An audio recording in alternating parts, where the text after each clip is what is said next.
Hello, Steelers Nation. I hope you are staying cool in this heat.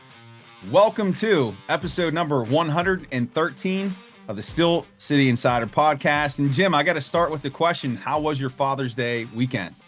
Oh, it was great. It was great. My little girls moved away to Richmond, Virginia, and Saturday I was going out Saturday night and I almost tripped over the packages. You know how Amazon leaves those packages? Yeah. Yeah. Oh, this must be Father's Day. So I was thinking, man, what did I order? And so I threw them inside, went out, had a nice Saturday, came home, opened my presents, beard oil. I don't know what it does or what it is, but I got beard oil. Interesting. A couple books. One's Edgar Allan Poe's assortment of poems. You know, that Edgar Allan Poe is not from Baltimore. He's from Richmond, Okay. Virginia, and that's where she lives. And we went to the Edgar Allan Poe Museum with her and her boyfriend, and it was really cool. It was really cool. You read about Edgar Allan Poe. It's like, when he was 1 years old, his dad died, and then when he was 2 years old, his mom gave him to the aunt, and then she died. It's like then young Edgar fell in love, and then she died, and then he had kids, and they died. It's like this guy talk about manifesting. I mean, we Yeah. this is the mind that created all those horrifying poems, but the mind also might have created some really horrifying life situations. Anyway, so she got me a Poe's book, so I'll be using that around Ravens week. He died. He died in Baltimore. He went to Baltimore to die. But So, fitting. That's where most people go, right? well, that's where the Browns went, didn't they? No, the Browns went there and won a Super Bowl. So that Cleveland is more cursed than Baltimore, even. Right. So Well, I like how you clarified that Poe is from Virginia, Mike Tomlin's area versus Baltimore. So that's good to put that out there. I could have got that a little bit wrong, but I do think there's a lot more Richmond in his life than, well, I mean, Baltimore. I think he got drunk and then got beat up and then was killed, then died or something like that in Baltimore. Some Mhm. mysterious circumstances that are half his fault, and Baltimore took care of the rest. So, but Yeah. I'm just kind of curious as to why they've adopted him as their football god. I mean, yeah, really, a poet, and he wasn't a novelist. He was a short storyist. I don't even know what you'd call that. And I know this because as a former English teacher, but I think he was, yeah, he was hammered drunk when he died, and they said it was potentially like some political hit on him because he had a tendency of writing these vitriolic letters to editors and politicians. So interesting. But yeah, wonder why they made that choice. And I got a coffee, a little plate to keep my coffee warm. So it's real Okay. nice, a little hot plate. And Okay. how was your Father's Day? It was great. I got to spend time with the family, got to do a 17-mile run, and I got this hat that I love, but it's too small for my head, my big So you pump. can't love it. How do you love? I mean, my I hat is perfect. It's a caterpillar hat. It's all black. And yeah. I guess the young cool kids like it. So it's like, all right, cool. Well, you do look cool, Jim. You do look cool, and hopefully your coolness rubs off on the YouTube audiences out there as we make our push to 1,000 subscribers. We're getting close. We appreciate you guys smashing that subscribe button as we try to get there by the time that training camp kicks off, and we're kind of hitting the real lull now. I know we talked about that a few weeks ago, Jim, but you put a piece out there today where you said that on paper this defense is at the elite level. And I want to start with the secondary here. You're throwing out names like Rod Woodson, Troy Polamalu. What? Talk about that. Hey, if I can compare Terrell Austin to Dick LeBeau, I can compare anyone to anyone, right? It's true. Well, the point of the LeBeau talk is that Carnell Lake was fascinated when LeBeau came, and so was Rod Woodson, about how everything was being run from a secondary's perspective. And if you've got a good secondary and a coach that thinks that way, That's more natural because the safeties are back there reading everything. And so Carnell Lake loved that, and it worked with LeBeau, right? And that Hmm. was a great secondary. I mean, look at Rod Woodson and Carnell Lake. You know, uh, we know about Mel Blount and Donnie Shell and Mike Wagner, and their other cornerbacks were good back in the 70s and the 90s. We know what we had there: two superstars and a couple solid players. Well, there's one superstar on this team, Minka Fitzpatrick, and possibly Joey Porter Jr. Hmm. The depth of the secondary, the strength of the secondary, Dante Jackson, he ran a 4.31 coming out.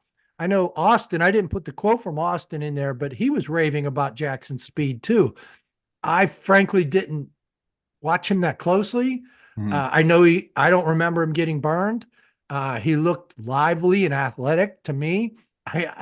Sometimes I can't look away from his hair. I mean, it's longer than Troy's. Yeah. It's down there. It's pretty cool. So I don't know. I usually catch the speed. I missed that, but both Austin and Grady Brown were raving about Dante Jackson's speed.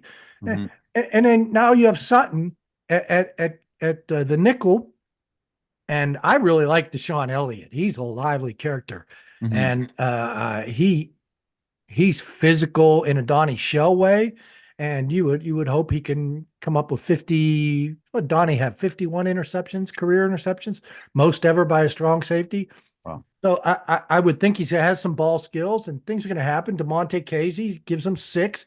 Darius Rush, really, he finished in a rush. He had some couple good days at the Mhm. end. Corey Trice didn't play. To all those people who yelled at me that Trice was ready. Trice is not ready. He's going to be ready for training camp. And Cole Holcomb, in theory, is going to be ready for training camp, but they don't want to rush either of those guys with the depth they have at the secondary. So I like this secondary. Uh, who I went through the names of the secondary personnel that they had um, recently, and there were some holes, and those holes have been filled. So I like the secondary. Yeah. I mean, don't Yeah. yell at me for bringing out Rod Woodson. I know there isn't a Rod Woodson out there, but I'll give you a Minka and a Joey Porter Jr. and a guy Hey, that runs a 4.31 at least 9 years ago. well, and it's if you look at the roster last year and who was starting opposite Porter Jr.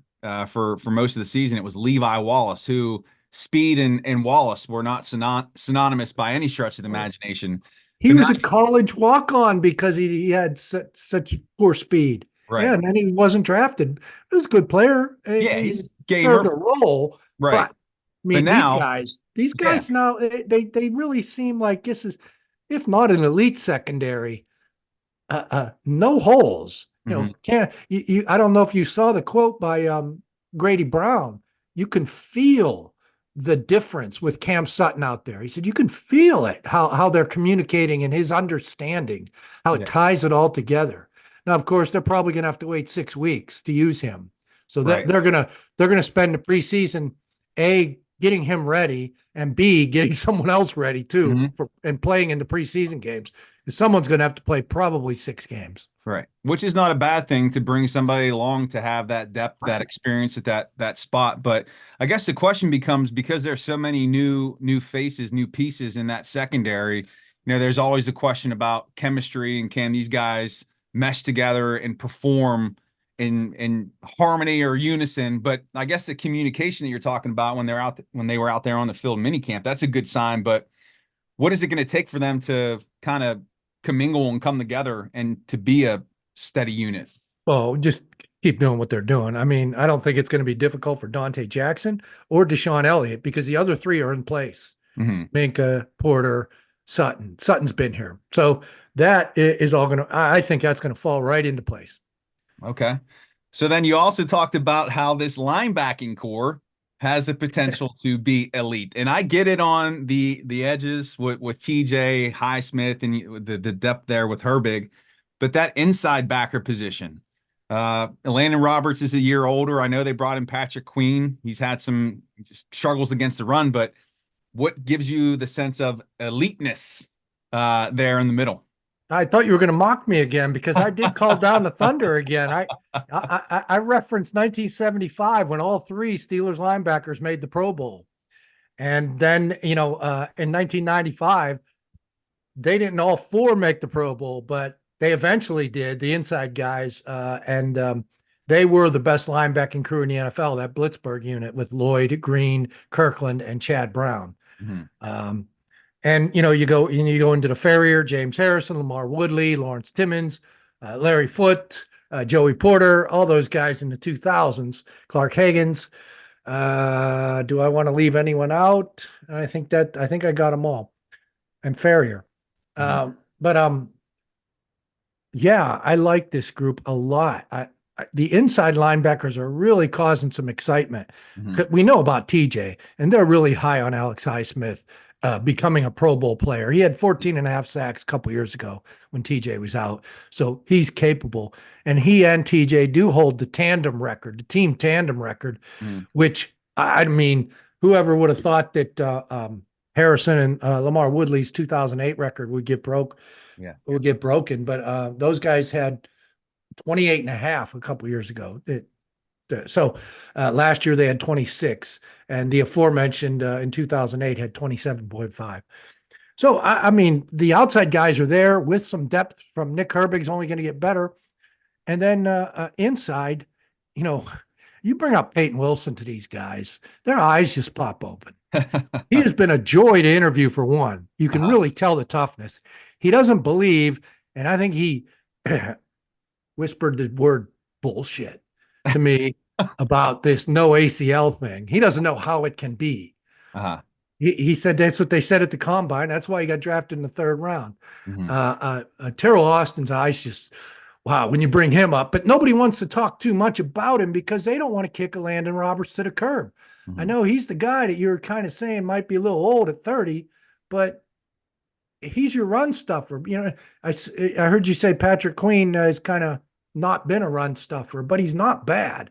And if Yeah. you're next to Landon Roberts, I don't think you have to have two elite run stuffers. Mhm. Queen's good enough. He's a good blitzer and he's a good cover guy. Yeah. But Peyton Wilson could be an even better cover guy. Mhm. Cole Holcomb, once he returns, he's a good cover guy too. So Mhm. three of their first four. And if you need a run stuffer, Mark Robinson's he's Mhm. looking awfully hungry. He Yeah. shoots through there and he does some stuff at minicamp, accidentally knocks people over when he's not really supposed to. But he's just a bull in a china shop right now. Yeah.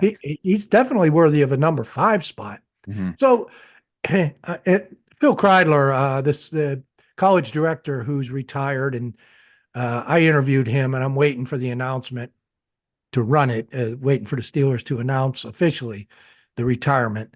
I asked him in this interview, and it's coming up. It's Steel City Insider. I asked him, I said, what do you like about this draft class? He goes, I love Peyton Wilson. If you know Phil, that's a pretty good imitation of Phil, but he loves Peyton Wilson. I mean, he he went on reasons why, and I was going to put it in that story, but I'm going to leave it for the interview that's coming up.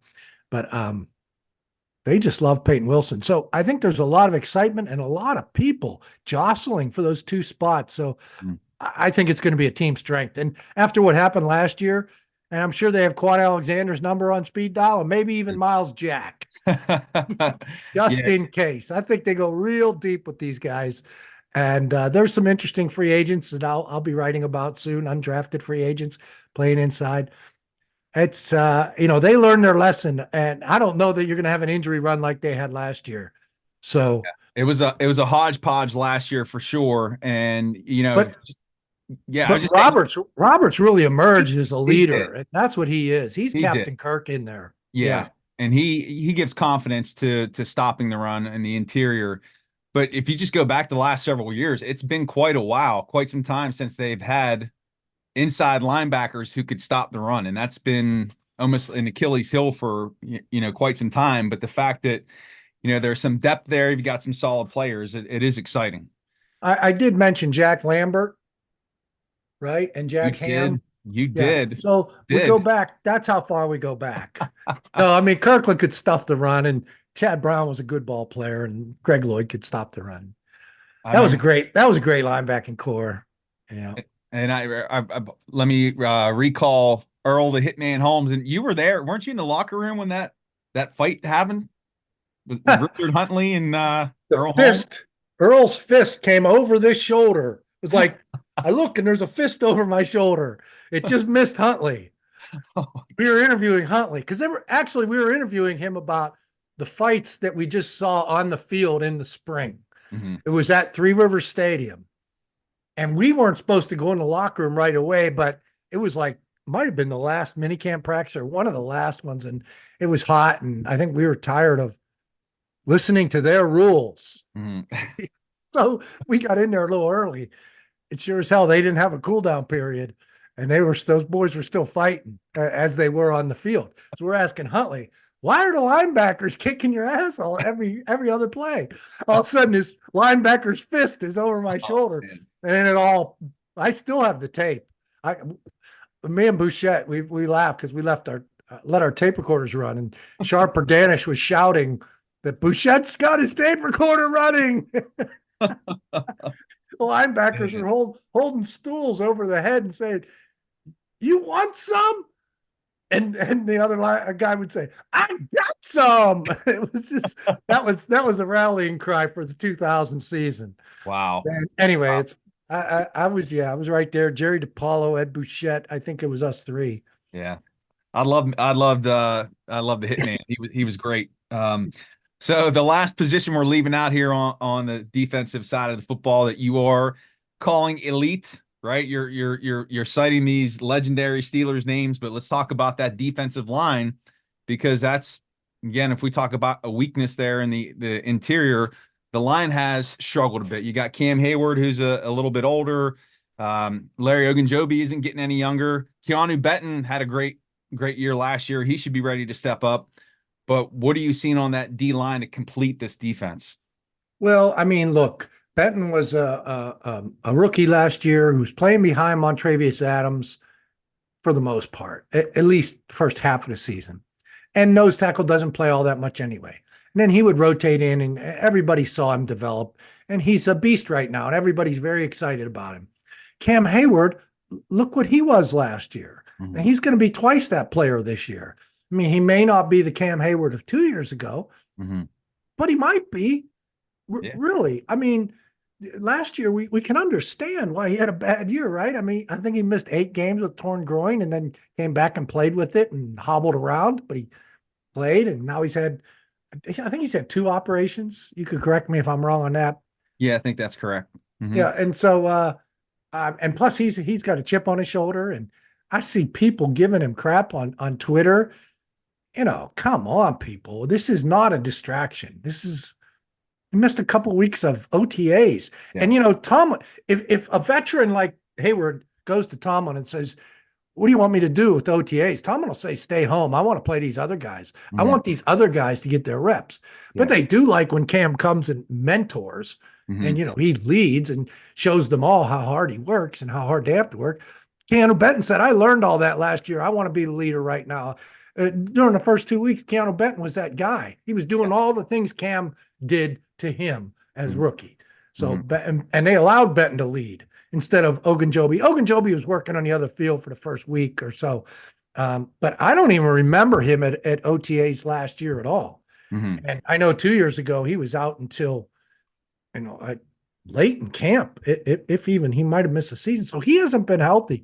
So you've got all those 3 guys up front should be better, at least than they were last year. Then you've got Leal. Leal's got a chip on his shoulder, and the coaches are happy with how he's gotten his game back. But there's a 3rd-round draft pick entering his 3rd year. He should be able to give you some depth.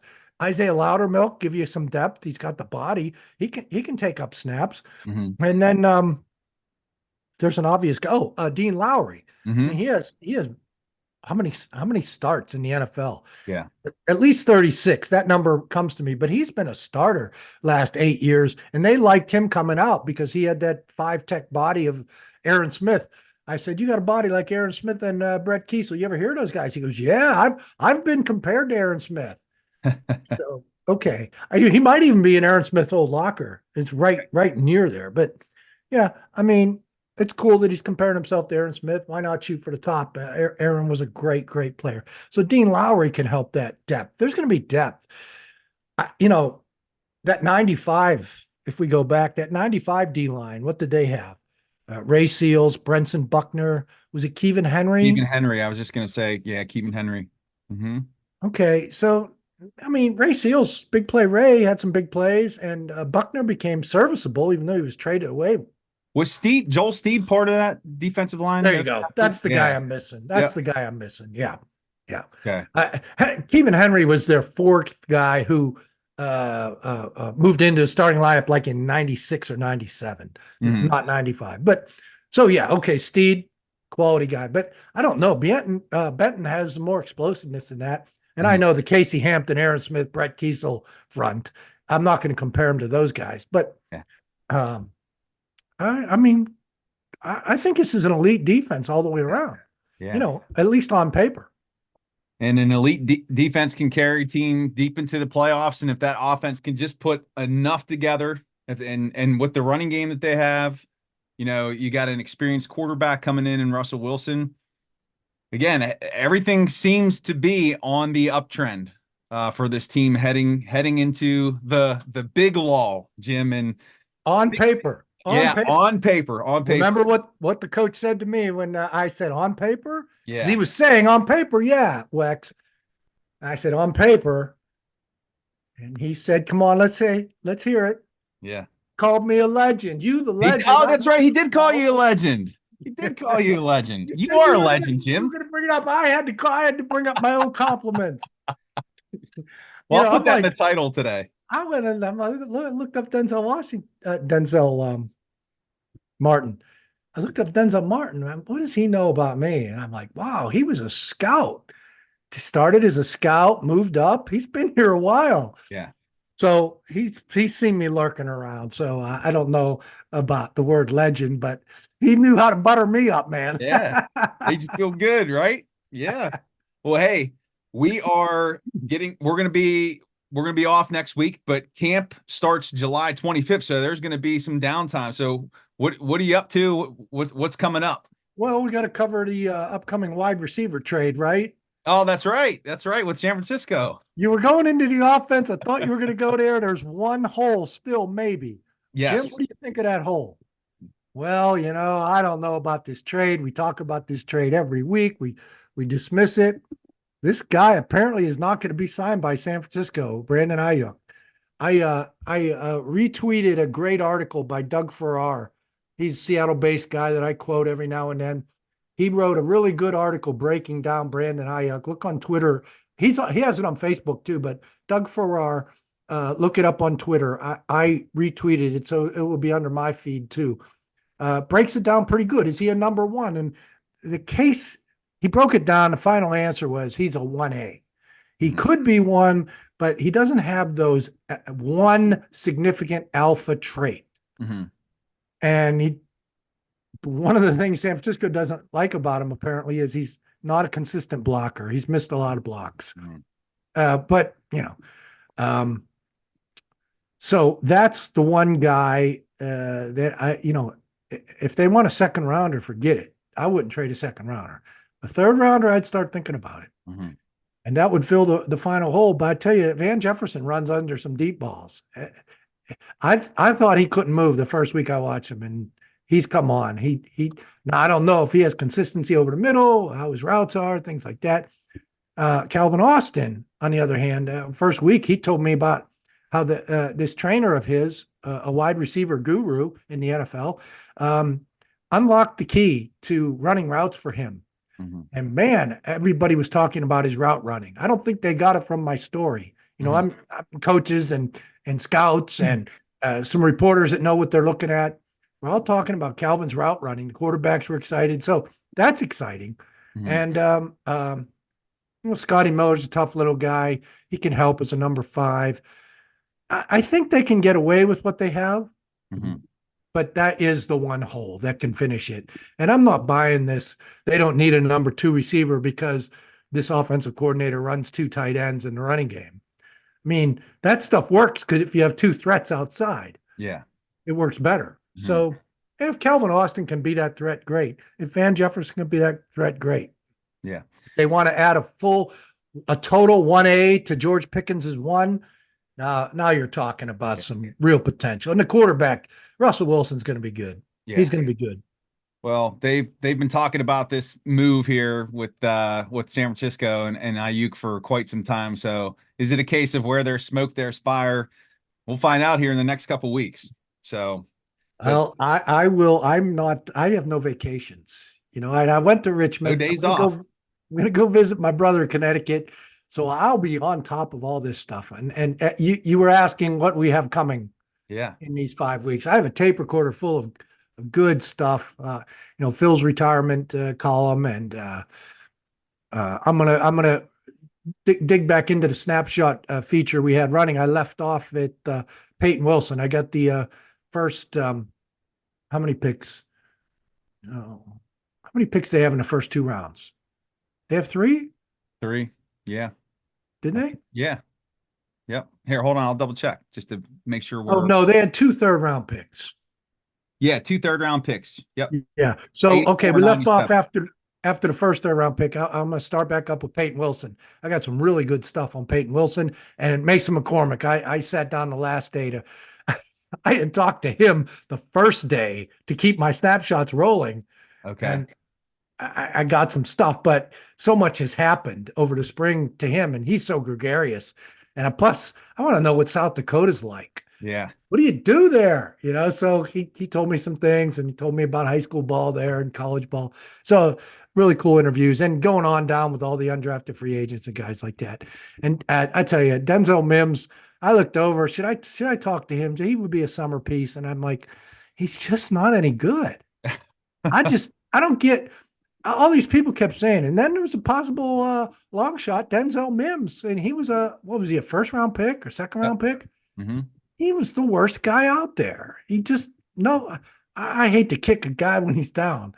So Denzel, don't yank your subscription from us just yet. Yeah, don't unsubscribe. Right? But I just thought Des Fitzpatrick's better, and 85 is Deuce Watts. He's intriguing. Yeah. Awesome. Well, I'll be back out there in August, Jim, for the Friday nights lights practice. So that'll be 3 years in a row. So maybe we'll have some cool stuff. Maybe we'll have a we never done a podcast from out there. So maybe we could do one on site. But well, every time you come, I think it's like floodwaters, things like that. Oh yeah, the first year we got rained out. That's when Wolf was fighting the skunk. Yeah. That made for a good podcast. That did. But hopefully your hat will be fitting by then. I know. Yeah. My head's got to shrink a little bit. So. Well, all these new subscribers are making your head bigger. I know. Right? I know. I'm going to float away here in a second. So I gotta fix that. But that's going to do it for episode number 113. Again, we'll be off next week, but we'll be back to you the week of July 4th. And until then, check out Jim's work at the Still City Insider. Give him a follow on X at Jim Wexel, and we will see you for episode number 114 of the Still City Insider podcast. Jim, have a great week. Peace, brother. All right, take care.